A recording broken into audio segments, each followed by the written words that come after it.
what are the latest updates in the drama here? Yeah, so yesterday was a big day for the ongoing drama between the Pentagon, OpenAI, and Anthropic. So the really big news is that late yesterday, OpenAI basically came out and said that it had updated its agreement with the Pentagon to put stronger protections against the Pentagon using OpenAI's AI models for domestic surveillance via commercially obtained data.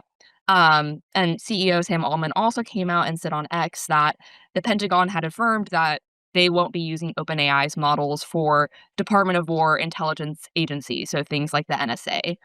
And so all of this really comes after a weekend of, backlash and just general commentary around the fact that OpenAI seemed willing to sign an agreement with the Pentagon that uh, seemed to say that OpenAI was accepting some of the terms that Anthropic had turned down in its earlier talks with the Pentagon.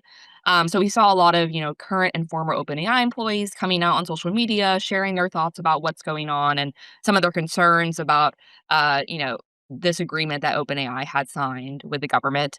And then, we also saw strong reactions from consumers. So there were reports over the weekend that there was a big spike in people basically uninstalling the ChatGPT app from their phones, and also a very big spike in people switching over to the Claude chatbot and app from Anthropic, which I think as of yesterday was #1 on the App Store. Do you think that these changes will be enough to satisfy the concerns that employees have been expressing and ultimately maybe even have people reinstall ChatGPT? I mean, does this feel like it's enough to you, or do people expect that maybe OpenAI will have to make even more amendments? I mean, we'll have to see. I think this is definitely a step in the right direction, but as my colleague Erin Wu wrote about earlier this week, the language in the agreement between OpenAI and the Pentagon is a bit vague, and there is a lot of wiggle room in terms of the Pentagon being able to use OpenAI models for things that employees might not be super thrilled about. But as we know, like the news cycle moves quickly, people have short memories with these sorts of things, but, as I've written about, OpenAI cares a lot about continuing the growth of ChatGPT, and they have had a bit of a slowdown since last fall. So I think they're definitely paying attention to ChatGPT usage numbers and will be pretty quick to respond to any dips in usage or people leaving the app in favor of other ones like Claude.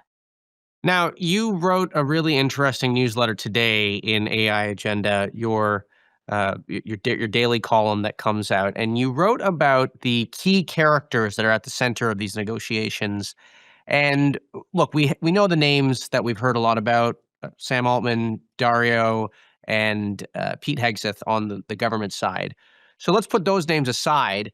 Tell me a little bit about some of the other characters here that we should be paying attention to. And the person I want to start with is Emil Michael. Tell us about him. Yeah, so while there's been a lot of focus on, tweets from the Secretary of War, Emil is really the one that's kind of the boots on the ground. He's the one that's in the room, really, uh, kind of working out the details of these different agreements. So he's the Undersecretary of War for Research and Engineering, and is again the person in the room that's really working out these deals with the Pentagon and OpenAI and Anthropic. What's really interesting about Emil is that he actually has pretty deep ties to the tech industry. So he used to be Uber's chief business officer. And I think one kind of infamous fun fact, I guess, about him is that he's also well known for basically making comments during a dinner that he thought was off the record, that Uber should hire researchers to dig up dirt to dig up dirt on journalists that were critical of the company. So this is a guy with like very strong feelings, not afraid to say them, and we've seen him, really play hardball with Anthropic in these talks over the last few days. And so let's go to both the Anthropic and the OpenAI sides now. Underneath Dario Amodei, Anthropic has somebody by the name of Tarun Chabra. Who is he? Yeah, so Tarun has been at Anthropic for a little bit now as its head of national security policy, but he's actually been involved in policy and the government for quite a while. So most recently, he worked in the Biden administration, where he basically was kind of the figure that drove a lot of the work behind Biden's AI diffusion rules, which, as a quick refresher, were these rules that, the Biden administration came out with shortly before he left office that put a lot of restrictions on the sales of, you know, AI related tech and chips around the world. So he was a really big figure that spearheaded a lot of the work around, export controls with China, for instance. But it's important to note that the Trump administration actually got rid of those AI diffusion rules whenever, Trump took office, because they said that those rules were burdensome, and would kind of stifle American innovation. And so that can kind of give us a little hint into how the Trump administration might feel about Tarun and some of the things that he did while in the previous administration. Well, and it sounds like he has always been very much on the more, uh, careful side of AI safety and putting those guardrails in place. On the OpenAI side, we have Joe Larson and Katrina Mulligan. Who are the 2 of them? Yeah. So Joe Larson is OpenAI's head of government. He previously worked at Anduril and really was a person that came up with its playbook on how it wanted to sell to the government. So OpenAI essentially brought him on last summer to kind of re-implement that same playbook at OpenAI as they figure out, what the relationship is like with the government and how they want to sell to the government. This also really isn't his first rodeo when it comes to these controversies that arise surrounding contracts that tech companies are signing with the government. So he was actually a founding member of Project Maven, which was a Pentagon initiative with Google. That was a couple years back, that basically wanted to use Google's AI to improve drone strike, to improve the targeting of drone strike technology. So then in 2018, there was actually a huge backlash from Google employees about Google's contract with the Pentagon here. And eventually, Google actually ended up canceling that contract in response to, a lot of the protests and concerns of employees. So that's Joe. With Katrina, she's actually been at OpenAI for more than 2 years, which kind of makes her like a relative vet at the company, just because it's kind of policy and government hires have tended to be more recent. And so she was actually previously the chief of staff to the Army secretary in the Biden administration.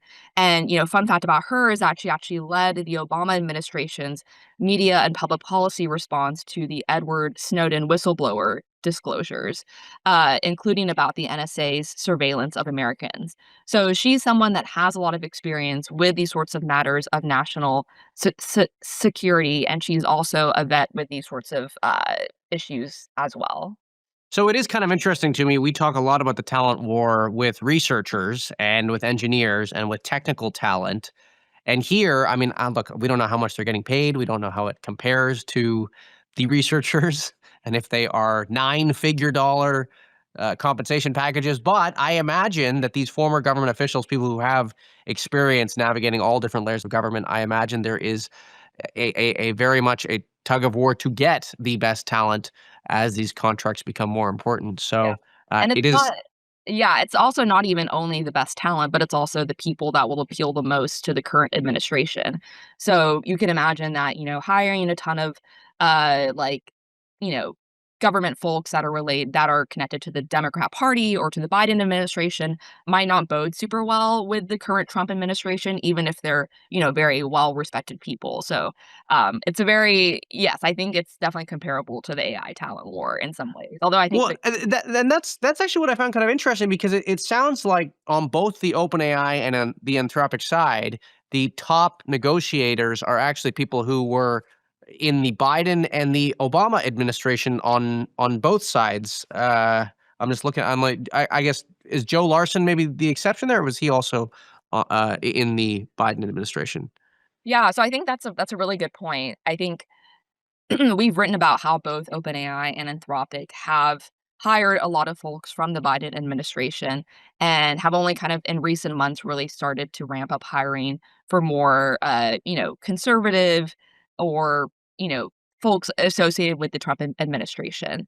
But there's also kind of more going on here, I think, beyond just these individual figures that are like in the war room, so to say. Some people are speculating, for instance, that uh, it might have helped that, Sam has been seen at a lot of these kind of like White House dinners with Trump. Obviously, co-founder President Greg Brockman and his wife donated $25 million to a Trump super PAC.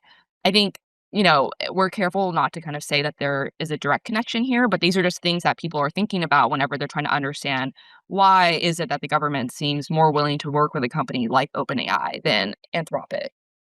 Great. Well, Stephanie, I want to thank you for coming on. That is Stephanie Palazzolo, our AI reporter here at The Information.